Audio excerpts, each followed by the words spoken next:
So hi guys, welcome to a quick look at the new Infinix Zero 08 that's launching in Kenya next month.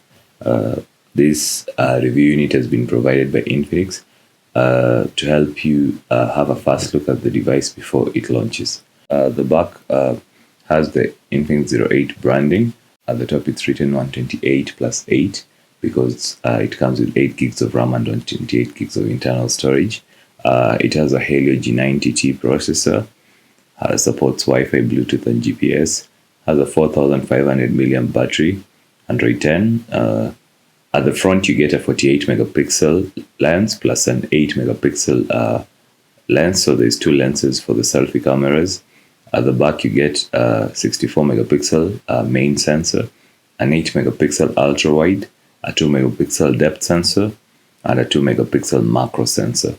Here you get a full HD resolution at 2460 by 1080, and then you get a 6.85 full HD display. And the standout feature here is that it's a 90 Hz smooth display. So high refresh rates have been everything this year, and I'm glad to see Infinix is on board. So for a while, Infinix has sort of neglected the Zero series. I never felt like they were taking seriously the Zero series. The 06 was overpriced. They're skipping the 07, so we won't be seeing a 07 straight to the 08. Apparently, there'll be two models. There'll be the 08 and the 08i. So it looks like the 08 is the main device, and then the 08i is sort of a cheaper version of this. So at the top, you get the presentation of the phone. It's written Infinix 08 Extraordinary Vision Master. As usual, Infinix is showcasing the main features it wants you to know about the device. So 90 Hz display, it's a 6.85 full HD display, the 64 megapixel rear camera and the 48 megapixel front camera, the Helio G90T, and the best part of this big battery is that it supports 33 watt fast charging. This is the fastest fast charger on an Infinix phone ever. Also, this is obviously Infinix's best phone to date. Then you get this, which shows you what's inside. So USB Type-C, the earphones, the charger, and the phone. Open that. You get... oh, Infinix is now sending out stickers. Look at that. So if you've always wanted Infinix stickers, finally, stickers are here. Underneath that, you get a clear case, which is a good free inclusion. It has the cutout for the fingerprint, the cutout for the headphone jack, the Type-C cable, and the speakers. And then you get the biggest charger Infinix has ever shipped. If you've noticed, there's an orange accent inside here.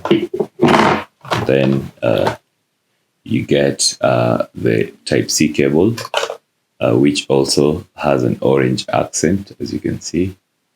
I don't know why Infinix is going with an orange accent, and I've always believed they're a green sort of company. Then underneath that, you get a new sort of design for the earphones.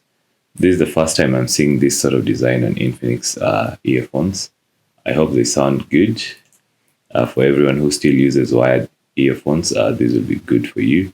But if you have wireless earphones, you never look at earphones nowadays. Anyway, this is sort of different. Has a metallic finish on the, what are they called, the stems.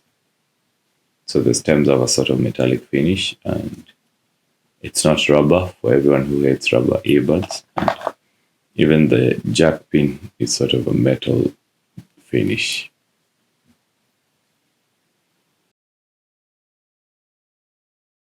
So we remove that.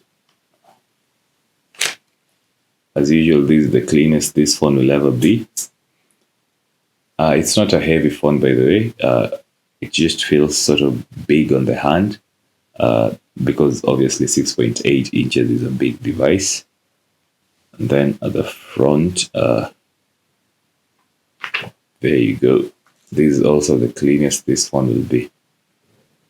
It's 9 millimeters thick or 9 millimeters thin, depending on how you view it.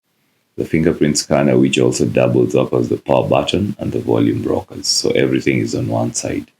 On the other side, you get the SIM ejector tray. At the back, you get the Infinix branding. They haven't written 08 or anything fancy like designed by Infinix or anything like that. At the bottom, you get the headphone jack. So everyone who wants the headphone jack, it's still here. Then you get the Type-C port and the speaker. The microphone is also here. At the top, it's clean. So there's nothing here. And then let's power it on. So yeah, this is the front display. Notice that the bezels are quite reduced, and it almost seems like Infinix is trying to make the front bezel, the top bezel, almost similar in size to the bottom bezel, though they haven't quite reached there. But this looks really good. The response rate feels quite good. Let's just make sure it's running at exactly 90 hertz. So yeah, it comes running 90 hertz by default. Unlike other phones where you have to switch to 90 hertz, they come running on auto. This one comes running 90 hertz refresh rate out of the box. It supports also switching to 60, and you can also switch to an auto refresh rate. I could already tell the difference because when I touched it, the scrolling is really good. Also, the response is really good. As you can see, things are quite different with the settings here. So at the top, you get something called photo compression, ultra power. So these are like suggestions on things you can do under settings. That's different. You get my phone. So every detail about the device is now at the top. You don't have to scroll to the bottom. So 8 gigs, 128, 48.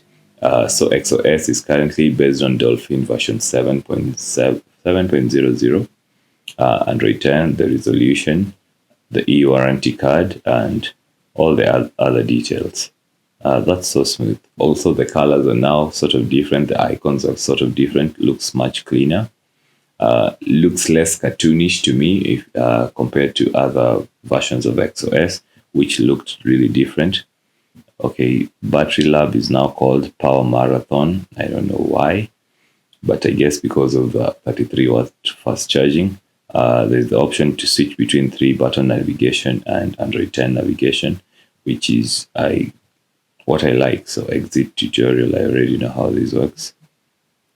The notification center, you can change stuff over there. There's now XOS Lab is easier to access, but has nothing. Digital well-being is over here. There's a game mode where you can improve game experiences, view game data, control how long you can play games and all that. These are things I don't like, and I hope I'll just be able to uninstall them easily. For example, XOS Launcher requires so much privacy policy, access to internet connection, access to what. These are things I'll just have to uninstall because I don't like this UI. And I'm glad you can easily go and disable an app if you don't want it. And if you want to remove it, you can also just go and remove it. So for example, an app like Expo, you just hit and install, it's gone. So if you find these bloatwares annoying, which I'm sure many of you will, just uninstall them, especially things like Scooper, which will send a lot of adverts. If you can't uninstall it, click disable. I'm glad that feature exists because sometimes you find apps you don't want and you can't disable them. Let's look at the cameras. There's a 64 megapixel mode over here. You can disable that. There's the ultra wide, 105 degrees ultra wide. There's the 1x and there's the 2x. Under video, let's see what videos you can record. You can record 4K videos. Wow. You can record 1080 videos, 1080p videos at 60 frames per second and 1080p at 30 frames and 720p. It comes default in 1080, so let's put it to 1080 60 fps. There is now eye autofocus, where the camera will look at the eye of the subject so as to be able to record. There's now a fingerprint shutter, where if you touch the fingerprint, it will start recording. There's a short video mode, there's a slow-mo mode, there's beauty mode, there's bokeh mode, there's a super night mode for night photography, there's a professional mode for everyone who wants to control ISO, auto, white balance, and all that. There's the super macro mode for the macro lens, and panorama and documents. So yeah, that's the first look at the Infinix Zero H with 8 gigs of RAM and 28 gigs of storage. A very, very, very, very smooth 90 hertz display. This is so good. We don't currently have the price point, but given that the recently launched Realme 6 in Kenya is going to cost less than 30,000 and has almost the exact specifications. Actually, not just almost the exact specifications. These are sort of the exact specifications. It's just that the display size and the cameras, the front are different. But everything else, including the processor, is really good. And if you've watched my Realme 6 video, you know I really love that phone. This is going to be a really good phone. And if Infinix prices it well, I am going to tell you just from the onset to get this phone, because the display is really good. 90 hertz displays are really good, and it's about time people realize that every phone requires a high refresh rate display. So yeah, that's been it. Thank you for watching. This is not the review of the phone. This is just a quick unboxing and quick look at what's different here. And I'm glad the phone is really, really, really smooth and really, really good. Thanks for watching. Subscribe.